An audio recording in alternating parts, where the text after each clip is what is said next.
Çoxsəsliliyin səsi Araz News radiosunu dinləyirsiniz.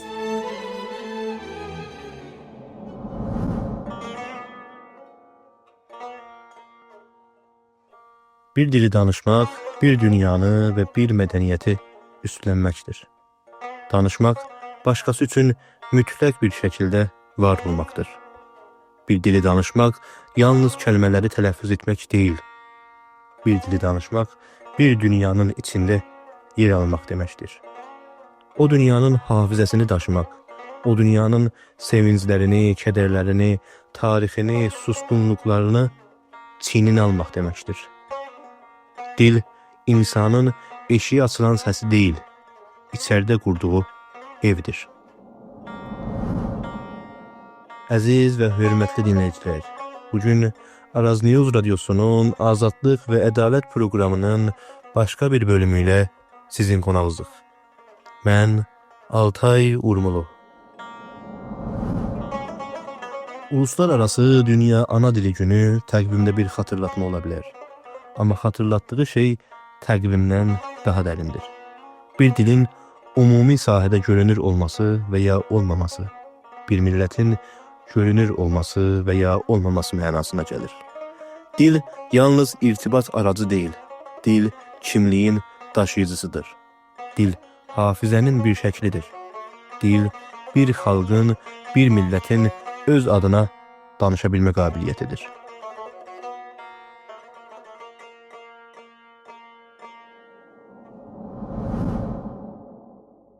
Fanonun cümləsi burada kəskinləşir və təkrar özünü xatırladır. Danışmaq başqası üçün mütləq şəkildə var olmaqdır. Əgər bir insan öz dili ilə var ola bilmirsə, başqasının dili ilə var olmaq məcburiyyətində qalırsa, o var oluş nə qədər özünə aiddir. Bir dili danışmaq, bir dünyanı üstlənməksə, o dünyadan qoparılan insan hansı dünyanın içində yaşayır? Ana dili məsələsi bu səbəbdən pedaqojik bir mübahisə deyil. Fəqət təhsil dili məsələsi də deyil. Bir cəmiyyətin özünü necə gördüyü, necə anlata bildiyi və necə tanıtdığı məsələsidir.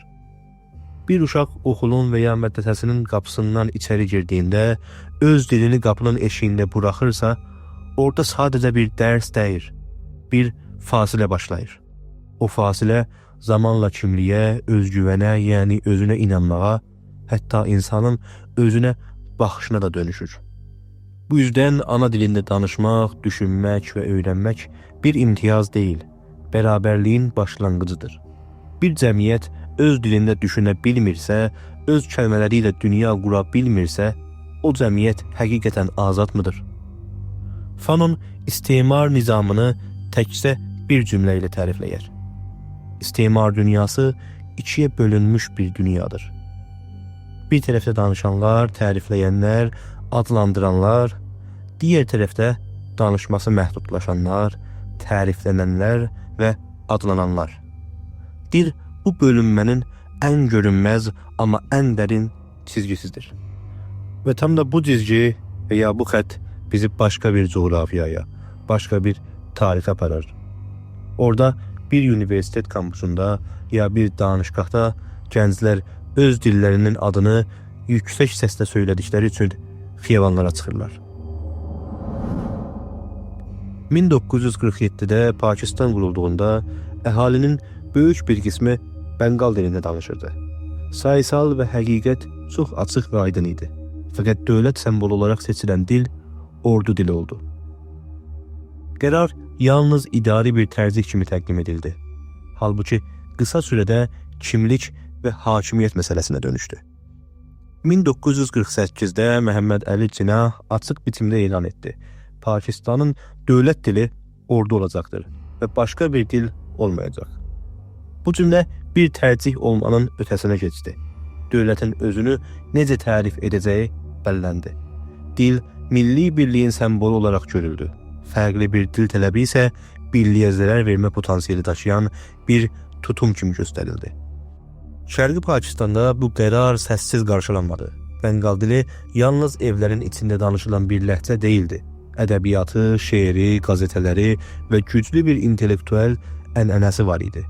Universitetlərdə, yəni danışıqlarda gənclər, məclisdə siyasətçilər və küçədə xalq və millət Bengal dilinin dövlət dili olaraq tanınmasını tələb etməyə başladılar. 21 fevriyə 1952 səhəri Dakka Universitesi çevrəsində toplantılar başladı. Məsullar və yetkililər daha öncə 144-cü maddəni icraya qoymuşdu. Ümumi toplantılar yasaqlanmışdı. Yasaq öğrencilərin, gənclərin kampus içində, danışqah içində qalmasını hədəfləyirdi. Amma millət dağılıb evlərinə dönmədi. Təzahürat və aksiya qərarı alındı. Polis öncədən xəbərdarlıq etdi. Ardından göz yaşardan qaz istifadə elədilər. Sonra ateşlər və güllələr açıldı. Öğrencilər vuruldu və şəhid olanlar və yaralananlar oldu. O gün bir dil tələbi qanla qarşılaşdı. Bengal dilində danışma haqqı dövlət nizamına təhdid kimi yorumlandı. Hadisələr böyüdü. Ölənlərin cənazə törənləri böyük bir etirazlara dönüşdü. Dil məsələsi artıq yalnız təhsil dili deyil, onur və şərəf məsələsi idi. Bu qırılma illər sonra Bangladeşin istiqlalına gedən prosesinin təməl daşlarından biri halına gəldi. 21 fevriyə milli hafizədə bir dirəniş günü olaraq yer aldı. 1999'da UNESCO 21 fevriyəni uluslararası ana dili günü elan etdi. Beləliklə, Dakka'da yaşananlar global bir sembola dönüşdü. Dilin yalnız mədəni bir ünsur deyil, təməl bir haqq olduğu vurğulandı. Fəqət sembollar hər zaman həqiqətin özü deyirlər. Bir günün elan edilməsi dillər arasındakı qeyri-bərabərliyi aradan qaldırmaz. 1952'de yaşananlar bunu göstərdi. Bir dövlət dili milli birliyin mərkəzinə yerləşdiyində o dilin eşiğindəki tələblər sürətlə siyasiləşər. Dil kimlik olar, şimdilik nizamla əlaqələndirilər və nizam təhdid algıladığında hüquqi aracılar işə düşər, qadağalar gələr və müdaxilələr başlar. O gün Dakka'da yaşananlar fəqət bir danışqahın ya universitetin hadisəsindən ibarət değildi. Dil umumi sahədə yer tələb etdiyi zaman qarşısında dövləti gördü. Dil tələbi bir anda təhlükəsizlik və əmniyyət məsələsinə döndü. Dövlətlər dili niyə bir əmniyyət məsələ görürlər? Dil məsələsi çox vaxt mədəni bir tərzih kimi anladılar. Halbuki dövlət baxımından dil idari bir aracıdır. Təhsil dili, məhkəmə dili, məclis dili, rəsmi yazışma dili, bunların hər biri bir siyasət tərcihidir. Bu tərcihlərin məcmuuna dil siyasəti deyilir. Dil siyasəti fəqət hansı dilin işlədiləcəyini bəlli etməz. Hansı dilin öyrədiləcəyini, hansı dilin imtahan dili olacağını, hansı dilin dövlət qulluğuna yetişmək üçün gərəkli sayılacağını da bəllidir. Bu səbəbdən dil siyasəti doğrudan güc paylaşımı ilə ilgili və irtibatı var. Dil üzərinə edilən mübahisələr çox vaxt dilin özündən daha çox məsələlərlə də əlaqəsi və ilgisi vardır. Kimlik, bərabərlik, dövlət inşası və vətəndaşlıq məsələləri bu mübahisənin içindədir. Dövlət bir dilin milli və ya rəsmi elan etdiyi zaman o dildə danışanlar fəqət mədəni deyil, qurumsal üstünlük də əldə edirlər.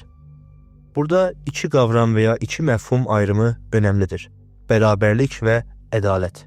Bərabərlik hər kəsə eyni qanunun tətbiq edilməsidir. Ədalət isə başlanğıc şərtlərinin diqqət alınmasıdır. Dövlət rəsmi dil hər kəs üçün eynidir dediyi zaman bərabərlik əslində dayana bilər. Fəqət hər kəs o dili eyni səviyyədə bilmirsə, sonuc bərabər olmaz. Kağız üzərindəki tərəfsizlik feili qeyri-bərabərlik tolid edə bilər. Bu nöqtədə dil haqları ədəbiyyatında iki modeldən söz edilir. Dözüm və təşviq. Dözüm modeli azınlıq dillərinin özəl sahədə işlədilməsinə icazə verir. Qadağa və ya yasaq qoymaz, əngəlləməz, fəqət aktiv dəstək də verməz. Təşviq modeli isə bir adım daha irəli gedər. Təhsilə, ümumi xidmətə, mediaya yer açar. Dilin qurumsal varlığını təzmin altına alır. Bir çox ölkədə ilk model vardır. Bir dil qadağan olunmaya bilər, amma təhsil dili deyilsə, rəsmi işləm dili deyilsə, yüksəlmə dili deyilsə, zamanla ümumi sahədən çəkilir. Bu fərq kağız üstündəki haqq ilə feili uygulama arasındakı fasiləni açıqlayır. Bir anayasaya qanun əsası dillərin işlədilə biləcəyini yaza bilər. Fəqət mədrəsənin və ya okulun dili təkdirsə, mərkəzi imtahanlar tək dildədirsə, bürokrasi və idari işlər tək dildə işləyirsə, əməldə bir dil baskın hala gəlir. Bu durum birincili bir yasaq olmadan da gerçəkləşə bilər. UNESCO 1953-də təməl bir əsl ortaya qoydu. Uşaq üçün ən uyğun təhsil aracı ana dilidir. Bu pedaqojik bir təsbit idi. Uşağın zehni gəlişimi, qavramları anlama kapasitəsi və ya qabiliyyəti və öz güvəni ana dili ilə doğrudan əlaqəlidir. Bu əsl onlarla ildir ki bilinir. Buna rəğmən bəzi ölkələrdə təhsil ikinci bir dillə başlayır. Uşaq öncə dili öyrənir, sonra bilgini. Bu da başlanğıcda bir fasilə yaradır. Dil siyasətinin təsiri burada görünür hala gəlir. Təhsildə tərcih edilən dil fəqət pedaqojik bir arac deyil, ictimai mövqeləri də formalaşdırır. Hansı dil ümumi həyata və dövlətə girə bilirsə, o dili bilməyənlər geridə qalır. Bu yüzden dil siyasəti tərəfsiz bir siyasət deyil. Bir dili mərkəzə yerləşdirmək, başqa dilləri kənara qoymaq mənasına gələ bilər. Bu kənara qoyma hər zaman qadağan etmə və ya yasaqlanmaq şəklində olmaz. Bəzən dəstək və ya köməklik əskikliyi də ola bilər. Dil fəqət hüquq mətnlərində tərif edilən bir haqq deyil. Hüquq çərçivəsi önəmlidir, amma təyin edən şey onu icra etmək və uygulamaqdır. İcra etmək isə dövlətin güc memarisi ilə bağlantılıdır. Dil fəqət hüquqi məsələ deyil, iqtidar məsələsidir. Dil iqtidar məsələsi olduğu zaman qabağımıza fəqət qanun mətnləri çıxmaz. Daha görünməz bir sahə vardır. O da rizayətdir. Antonio Gramsci iqtidarın yalnız zorla ayaqda qalmadığını söylər. Əsl daimi olan şey insanların nizamı təbii qəbul etməsidir. Bu təbiilik hissi təsadüfi deyil. Təhsillə, media ilə və gündəlik dil ilə inşa edilir. Gramsci'nin dil üzərində düşüncələrində iki səviyyə vardır. Birincisi normativ dildir, ya həncari dil. Mədrəsənin, okulun, dövlətin, rəsmi qurumların öyrətdiyi standart. İkincisi isə gündəlik dildir. İnsanların evdə, küçədə, xiyabanda, bazarda qurduğu dildir. Normativ dil qurumsal gücə sahibdir. Diplomanın, məmuriyyətin və yüksəlmənin dili odur. Zamanla normativ dil yalnız bir iletişim aracı olmaqdan çıxar, doğru dil halına gələr. Gündəlik olan isə əskik, yerli ya da yetərsiz olaraq kodlana bilər. Bu nöqtədə baskı açıq qadağa biçimində görünməz. Daha incə bir hiyerarşi ya silsilə məratib qurular. Təhsil sistemi bu hiyerarşinin mərkəzindədir. Mədrəsə hansı dilin bilgiyə açılan qapısı olduğunu bəlli edir. İmtahanlar o dildə alınar. Akademik yüksəlmə o dil üzərindən gerçəkləşər. Dövlət öz tərcih etdiyi dili yalnız rəsmi mətnlərdə deyil, uğur kriterlərində də yerləşdirir. Bu prosə rizayət Tolidinin bir parçasıdır. İnsanlar bəlli bir dili bilmənin irəliləmək, qabağa getmək və pişrəft üçün zorunlu olduğuna inanarlar. Digər dillər ümumi vəzifəsini itirdikcə evlərinə çəkilir. Evə çəkilən dil isə zamanla nəsildən nəslə zəifləyər. Bu tablo yalnız mədəni bir məsələ deyil, iqtisadi quruluş ilə də iç-içədir. İç istemarçılıq, iç sömürgəcilik ya istemari daxili teorisi də tam burada ortaya girer.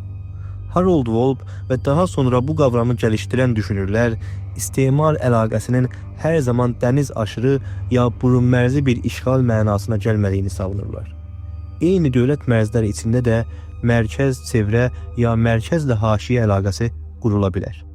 Mərkəz iqtisadi yatırımları ya sərmayələri, sənayeni və bürokrasini yoğunlaşdırar. Çevrə bölgələr ya haşiyə bölgələri isə xam maddə və iş gücü qaynağına dönüşər. Qaynaq axını mərkəzə yığışar. Qərar mekanizmaları mərkəzdə tutular. Bu qeyri-bərabərlilik daimi hala gəldiyi zaman çevrə və haşiyə yalnız iqtisadi olaraq deyil, mədəni olaraq da kənara çəkilir. Dil burada kritik və önəmli rol oynayır. Mərkəzin dili iqtisadi yüksəlmənin dili olar. Çevrənin dili yerli və sahə dilinə sığışar. Gənc əhali iş və təhsil üçün mərkəzə köç etdikləri zaman yeni quşaq və ya yeni nəsil ümumi uğur üçün mərkəz dilinə yönələr. Köç yalnız coğrafi bir hərəkət deyil, dilsel yönelimlə də dəyişər. Mərkəz dilini bilən avantajlıdır, çevrə dilini bilən isə əlavə çaba göstərmək məcburiyyətindədir. Bu durum zamanla tərcih tolid edər. Ailələr uşaqlarının mərkəz dili ilə daha erkən tanışmasını istərlər. Bu tərcih gönüllü kimi görünər, amma arxada iqtisadi bir zorunluluq var. İç sömürgəcilik ya istimari daxili də bu nöqtədə mədəni bir boyut qazanar. İqtisadi qeyri-bərabərlilik, dilsel hiyerarşi və ya silsilə məratib ilə birləşər. Çevrə ya haşiyə bölgənin dili yalnız geri qalmışlıq sembolü kimi algılanmağa başlanarsa, assimilasyon prosesi sürətlənər. Bu modeldə açıq bir qadağa olmaya bilər, ancaq güc dəngəsi bəllidir. Mərkəz öz normativ və həncari dilini standart hala gətirər. Çevrə dili isə ümumi vəzifəsini itirdikcə ictimai prestijini də itirər. Bu prosə eşikdən baxıldığında teknik görünə bilər. Oysa ki, təsiri insanın ən iç sahəsinə qədər uzanar. Kimlik algısını dəyişdirər, utanc tolid edər və aidiyyət və mənsubiyyət duyğusunu sarsıdar. O zaman bu prosə insanın içində nə buraxar? Fanonun mətnlərində dil fəqət siyasi bir arac ya vasitə deyil, insan ruhuna təmas edən bir sahədir. Müstəmirə nizamda baskı öncə eşikdə görünər, sonra insanın içinə yerləşər. Həqiqi insan olma mifi də tam burada ortaya çıxar. Fanonun anlattığı Antillalı qara Fransızcanı nə qədər qusursuz danışırsa, o qədər mədəniləşdiyini düşünür. Dilə hakim olmaq ağlığa yaxınlaşmaqla bərabərləşər. Ağlığa yaxınlaşmaq isə insanlığa yaxınlaşmaq kimi təqdim edilir. Bu bir yasa ya da bir qanun ilə dayadılmaz, içərdən işlər. İnsan öz dilinə məsafə qoymağa başlar. Ana dili yetərsizliklə əlaqələndirilər. Ümumi uğur başqa bir dillə özdeşləşər. Uşaq evdə bir dil, mədrəsədə başqa bir dillə danışdığında yalnız iki dil öyrənməz, iki dəyər sistemi ilə tanış olar. Ana dilindən utanmaq gizli və səssiz bir şəkildə baş verər. Aksan düzəltmə ya ləhcə düzəltmə çabasında görünür. Uşağın yanlış danışma xəbərdarlığında görünür. Ana dilinin rəsmi ortamda geri çəkilməsində görünür. Zamanla bu utanc kimliyin içinə yerləşər. Kolonial ya da istimari bilinc dediyimiz şey tam budur.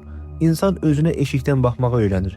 Öz dilini başqasının gözündən dəyərləndirməyə başlayır və bu nöqtədə baskı fiziki olmaqdan çıxır və psixolojik bir hal alır.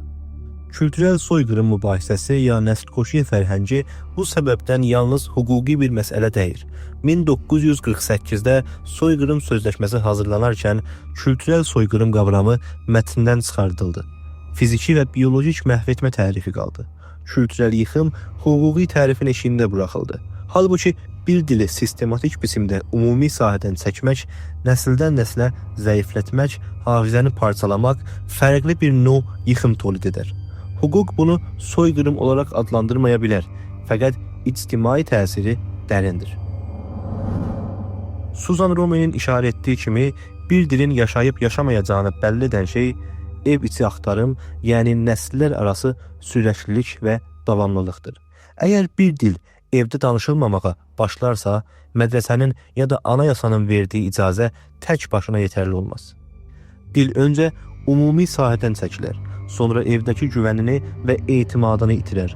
Uşaq ailəsinə, atasına, anasına mərkəz dildə cavab verməyə başlar. 2 quşaq sonra və ya 2 nəsil sonra dil bilinir, amma danışılmır. 3-cü nəsildə isə hafizədən silinməyə yaxınlaşır. Bu qırılma eşikdən baxdığında görünməz ola bilər, fəqət içərdə bir boşluq buraxar. İnsan hansı kəlmə ilə düşünəcəyini bilmədiyində özünü hansı qavramla tərif edəcəyini də itirir. Bütün bu tablo tək tip deyildir. Eyni prosə hər yerdə eyni sonuç tolid etməz. Bəzi cəmiyyətlər bu baskıya rəğmən dilini qurumsallaşdırmağı başarar. Bəziləri 2 dili birlikdə yaşadar. Bəziləri isə itirər. Yenə də hər yerdə eyni sonuç çıxmır. Dil siyasəti hər yerdə eyni şəkildə işləmədi. Eyni baskı modeli, eyni sonucu tolid etmədi. Bəzi cəmiyyətlər çatışma yaşadı, bəziləri müzakirə etdi, bəziləri isə qurumsal çözümlər gəlişdirdi. Kataloniya bunun önəmli bir örnəyidir. Franco dövründə Katalan dili ümumi sahədən böyük ölçüdə eşikdə buraxıldı. Demokrasiya keçişdən sonra dil məsələsi yenidən tərifləndi. Mədrəsələrdə təhsil dili ağırlıqlı olaraq Katalanca oldu. İspanya dili isə ikinci rəsmi dil olaraq qaldı. Məqsəd İspanyolca bilənləri kənarda buraxmaq deyildi. Katalanca bilməyənləri dilsəl qeyri-bərabərlikdən qorumaq idi. Model tənqid olundu, mübahisə edildi, amma dil ümumi sahədə yenidən görünür halə gəldi. Quebecdə bənzər bir prosa yaşandı. İngilis dilinin iqtisadi ağırlığı qarşısında Fransız dili üçün qoruyucu yasalar və qanunlar çıxarıldı. İş dünyasında, tablolarda, təhsildə Fransa dili öncəlikli idi. Amma İngilis dili qadağan olunmadı. Mübahisə həmişə bu çizgidə yürüdü. İqtisadi rəqabət ilə mədəni sürəklilik arasında necə dəngə və təvazun qurulacaq? Afrikada tablo daha qarışıqdır. Bir çox ölkədə istismar dili istiqlaldan sonra da rəsmi dil olaraq qaldı. Bunun iki səbəbi var idi. Birincisi, etnik qruplar arasındakı dəngə idi. Yerli bir dilin seçilməsi digər qruplar tərəfindən hegemonik bir adım kimi görülə bilərdi. İkincisi isə qlobal bağlantı idi. İngilis ya da Fransız dili beynəlxalq ticarət və diplomasi üçün bir körpü dili olaraq təqdim edildi. Tanzaniyada isə fərqli bir tərcih edildi. Swahili dili milli birləşdirici dil olaraq qurumsallaşdırıldı. Təhsil və ümumi sahədə sistemli biçimdə yerləşdirildi. Siyasi iradə net idi. Dil planlaması qərarlı yürütüldü. Sonucda Swahili etnik fərqlilikləri bastırmadan ortaq bir ümumi sahə oluşdura bildi.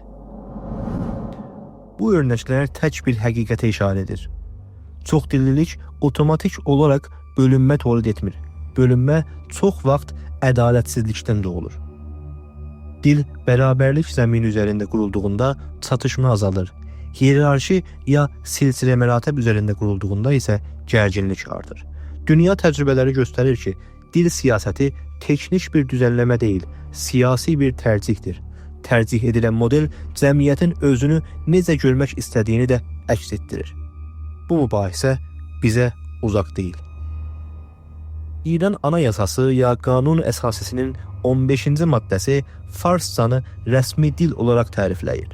Eyni maddədə yerli və etnik dillərin mətbuatda və ədəbiyyatda işlədə biləcəyini, ayrıca mədrəsələrdə ədəbiyyatının öyrədilməsinə icazə verilə biləcəyini bildirir.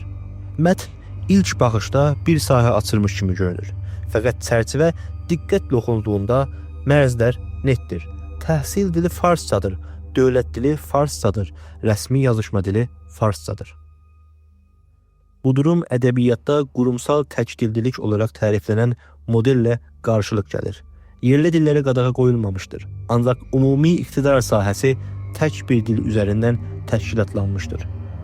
Məclis dili, məhkəmə dili, universitet ya danışqah dili və mərkəzi imtahan dili eynidir.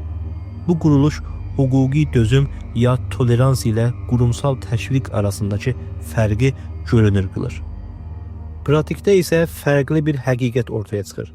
Özəlliklə türkcə danışılan bölgələrdə müəllimlərin dərs zamanı şifahən tərcümə etdiyi, dövlət məmurlarının vətəndaşla ana dillərində iletişim qurduğu bilinir. Bu könüllü tərcümə pratiki sistemin rəsmi çərçivəsi içində yer almaz. Fəqət ictimai ehtiyacın məhsulu olaraq ortaya çıxar. Bu durum dil məsələsinin yalnız hüquqi deyil, ictimai və toplumsal bir zorunluluq olduğunu da göstərir. Təhsil dili sorunu burada mərkəzidir. Ana dili türkcə olan bir uşaq mədrəsə qapısından içəri girdiyi zaman fərqli bir dil üzərindən bilgilərlə tanış olur. Bu yalnız pedaqojik bir məsələ deyil. Uzun müddətdə sosial həyatı, akademik uğuru və ümumi təmsili təsirləyir. Bu qeyri-bərabərlilik açıq bir qadağa ilə deyil, quruluşsal bir tərcihlə tolid edilir. Tarixi olaraq baxıldığında bu tərcih yeni deyildir. Pəhləvi dönəmindən etibarən millət-dövlət inşası Fars mərkəzli bir kimlik üzərindən yürütüldü. Tək millət, tək dil və mərkəziyyətçi dövlət modeli əsas alındı. Yerli kimliklərin ümumi görünürlüyü məhdudlaşdırıldı. Dil modernləşmə projesinin bir aracı olaraq işlətildi. Bu cizgi rejim dəyişikliyinə rəğmən quruluşsal olaraq davam etdi.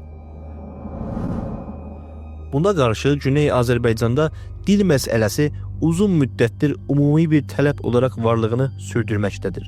1945-də qurulan Azərbaycan Milli Hökuməti təcrübəsi türkçənin rəsmi və təhsil dili olaraq işlədildiyi qısa bir dönəm yaratdı.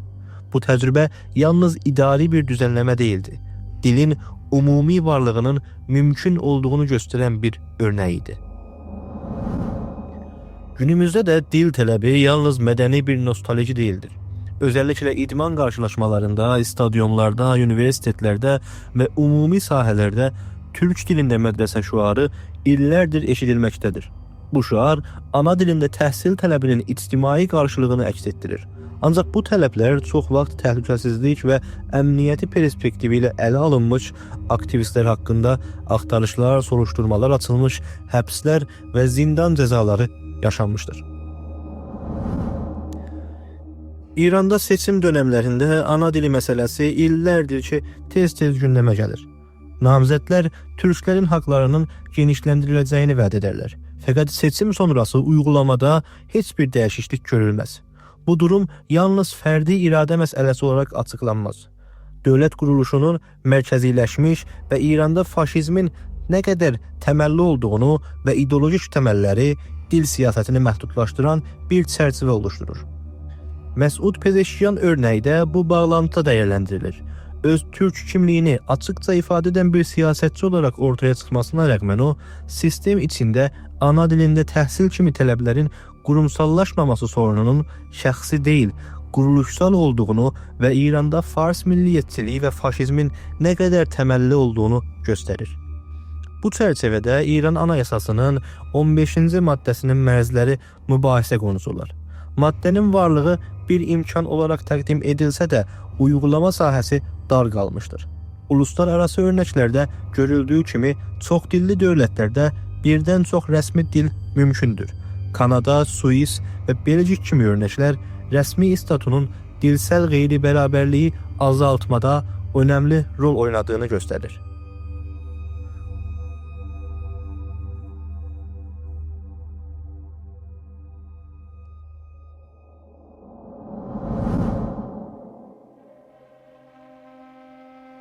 Güney Azərbaycan Milli Hərəkəti bu bağlantıda fərqli çözüm modelləri mübahisə etməkdədir.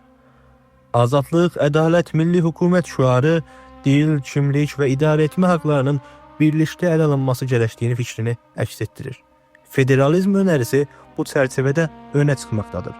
Federalizm çözüm, yerli idarələrin gücləndirilməsini və dil haqlarının bölgəsəl səviyyədə qurumsallaşmasını hədəfləyir.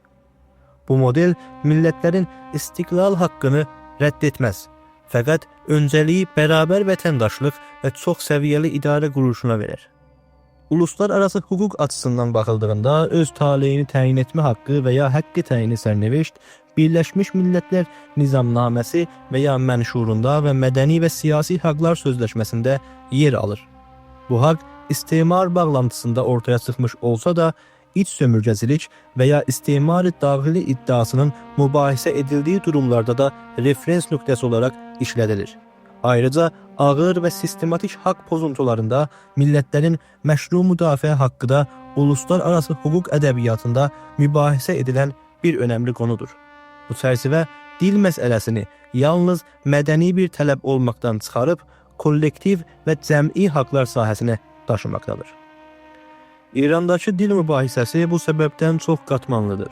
Bir yanda anayasalı mətnlər, digər yanda feili uygulama, bir yanda seçim vədələri, digər yanda quruluşsal məhdudiyyətlər. İç sömürgəcilik iddiası bu qatmanların iqtisadi və mədəni boyutlarını birlikdə oxumağa çalışar. Sonuçda məsələ yalnız bir dərs saatının hansı dildə ediləcəyi deyildir. Dil ümumi sahənin açarıdır. O açarın kimdə olduğu, kimlərin qərar mekanizmalarına yetişə biləcəyini belirləyir. Bir dilin taleyi sadəcə mədəni bir məsələ deyildir. Siyasi bir tərcihdir. Burada tekrar Fanonun sözlerine kaydırıq. İstimar dünyası ikiye bölünmüş bir dünyadır. Bölünmə hər zaman xəritədə görünməz. Bəzən şəhərlərin ortasından keçməz, bəzən mərzlərdə durmaz. Bölünmə insanın danışa bilmədiyi kəlmələri ilə danışa bildiyi kəlmələr arasında girər. Dil itkisi yalnız kəlmə itkisi deyildir. Tarix anlatısının zəifləməsidir. Nağılların yarım qalmasıdır. Bir uşağın anasına başqa bir dildə cavab verməsidir.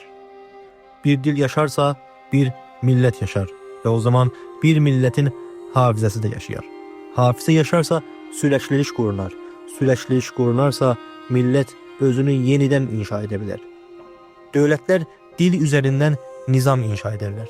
Hansı dilin yüksəlmə dili olacağını, hansı dilin evə çəkiləcəyini bəlli edərlər. Bu tərcih teknik deyil, siyasıdır. Sonunda geriyə sadəcə bir soru qalır. Dövlətlər ədaləti mi qurar, yoxsa dilləri məzər? Dil sustuğunda cəmiyyət kiçilər. Dil danışdığında isə millət görünür halə gəlir. Azadlıq və ədalətdə bu axşam dilin hafizə, kimlik və siyasət ilə necə iç-içə keçdiyini danışdıq. Araz News radiosunda başqa bir azadlıq və ədalət proqramında görüşmək diləyilə əsən qalın.